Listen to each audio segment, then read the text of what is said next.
اعوذ باللہ من الشیطان الرجیم بسم اللہ الرحمن الرحیم ان اللہ و ملائکتہ یصلون علی النبی یا ایھا الذین آمنوا صلوا علیہ وسلموا تسلیما اللہم صل علی سیدنا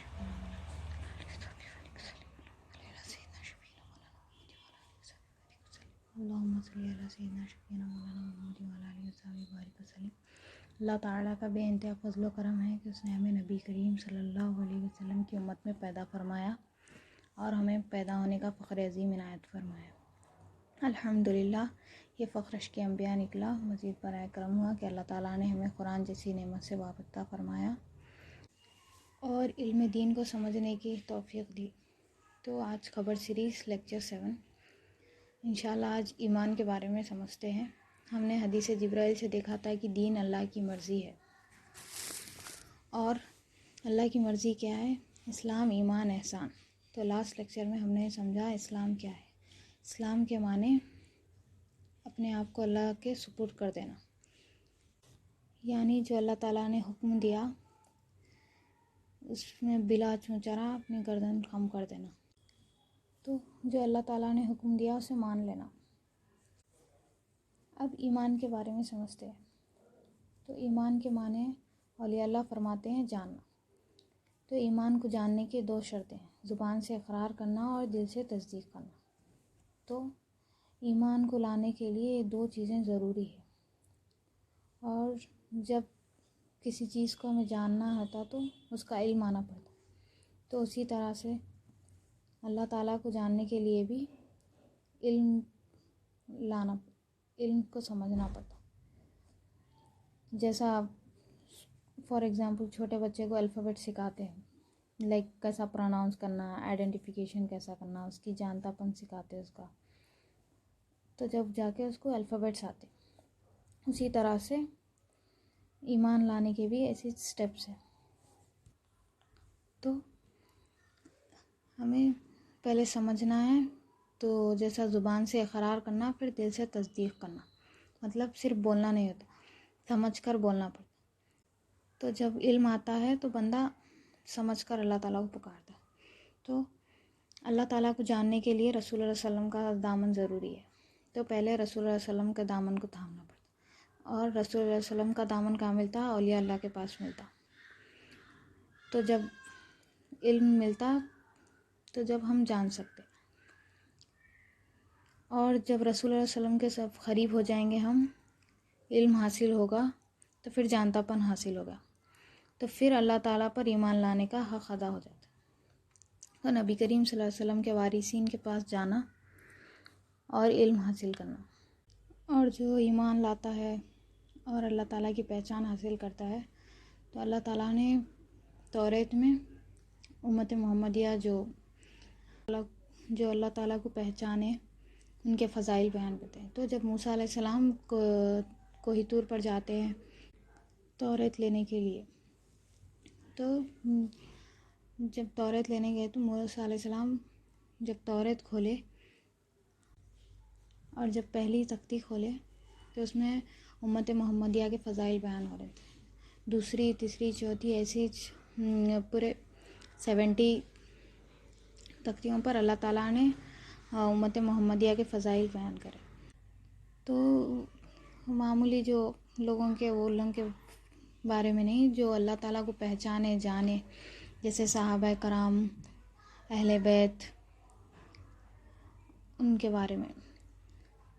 تو موسیٰ علیہ السلام نے کہا کہ اللہ تعالیٰ یہ امت مجھے دے دے، تو اللہ تعالیٰ نے کہا کہ نہیں، یہ نہیں ہو سکتا موسیٰ۔ تو پھر موسیٰ علیہ السلام نے کہا کہ اللہ تعالیٰ مجھے یہ امت کا ایک امتی بنا دے۔ تو اللہ تعالیٰ نے فرمایا کہ اے موسیٰ، ہم نے تمہیں جو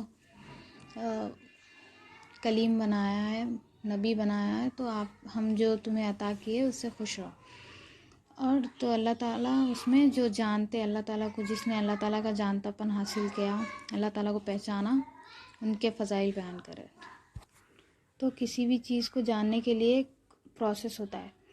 جیسا اب ہمیں انجینئر بننا ہے، ڈاکٹر بننا ہے، تو پورا اسکول، کالج، ڈگری، پھر ایسا اسٹیپ وائز فالو کرنا پڑتا۔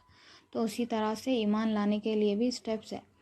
تو جو ہم نے خبر سیریز میں دیکھا تھا کہ ولی کامل کے پاس جانا، پھر بیعت ہونا، پھر ولی کامل ہمیں ذکر دیتے ہیں، ذکر کرنا، پھر علم حاصل کرنا.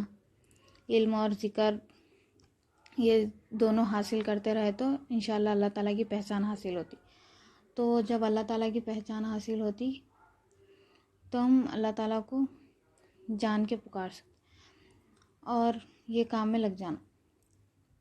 اور اگر ہمیں موت آ جائے تو اللہ تعالیٰ اپنے فضل سے اپنے پہچاننے والوں میں اٹھائے گا انشاءاللہ.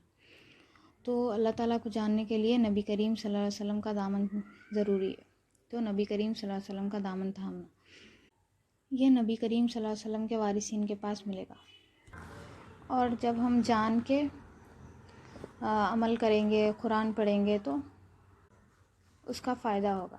تو سورہ مائدہ آیت نمبر 83 میں بسم اللہ الرحمن الرحیم اللہ تعالیٰ فرماتے ہیں کہ اور جب اس قرآن کو سنتے ہیں جو ہمارے محمد صلی اللہ علیہ وسلم پر نازل ہوئی تو ہم دیکھتے ہیں کہ ان کی آنکھوں سے آنسو جاری ہو جاتے ہیں. تو جب ہم سمجھ کر پڑھیں گے تو جانتا پن حاصل ہو گیا، تو جب ہم پڑھیں گے تو سمجھ میں آئے گا.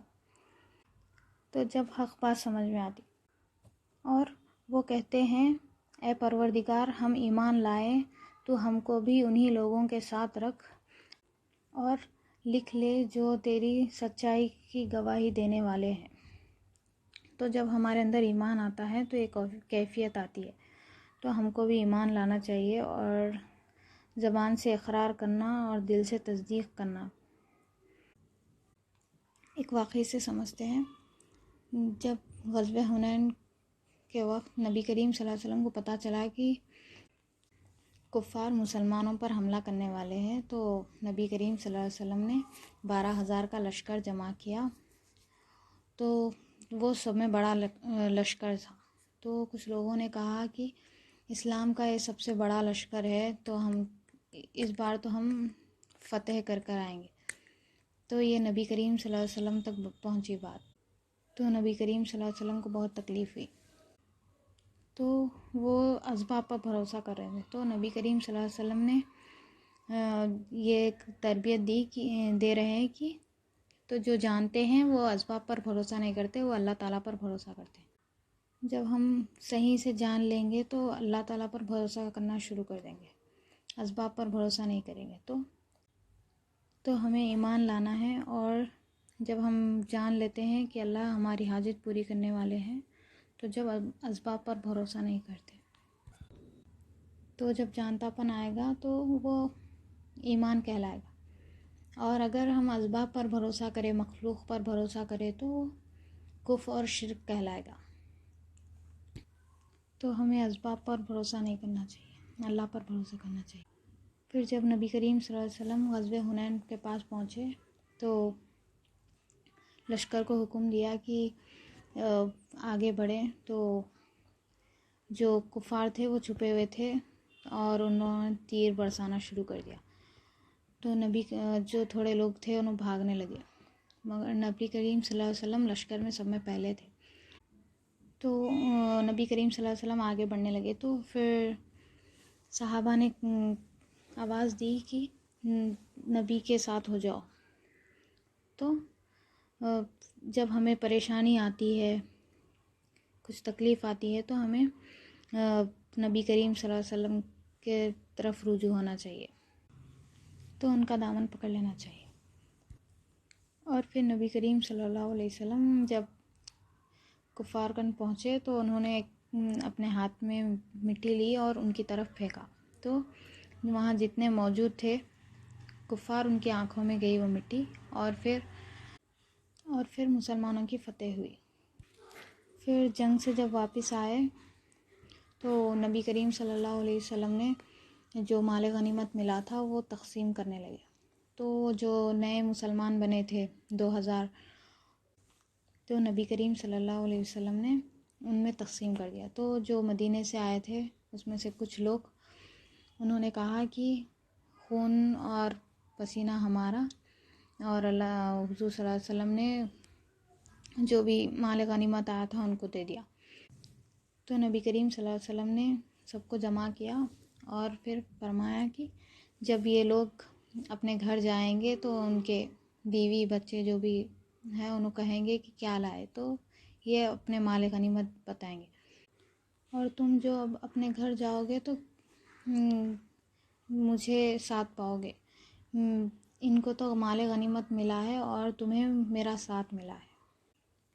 تو جس کو نبی کریم صلی اللہ علیہ وسلم کا ساتھ مل جائے وہ تو بہت بڑی بات ہے. تو ہمیں ایمان لانا چاہیے. تو ایمان لانے کے لیے زبان سے اقرار اور دل سے تصدیق کرنا ہے. میں اپنی بات کو ختم کرتے ہوئے اللہ تعالیٰ سے دعا کرتی ہوں جو بھی کہا اور سمجھا اسے عمل کرنے کی توفیق عطا فرمائے اور ہمیں ایمان لانے کی توفیق عطا فرمائے. ان اللہ و ملائکتہ یصلون علی النبی یا ایھا الذین آمنوا صلوا علیہ وسلموا تسلیما. اللہم صل علی سیدنا شفیعنا مولانا. جزاک اللہ.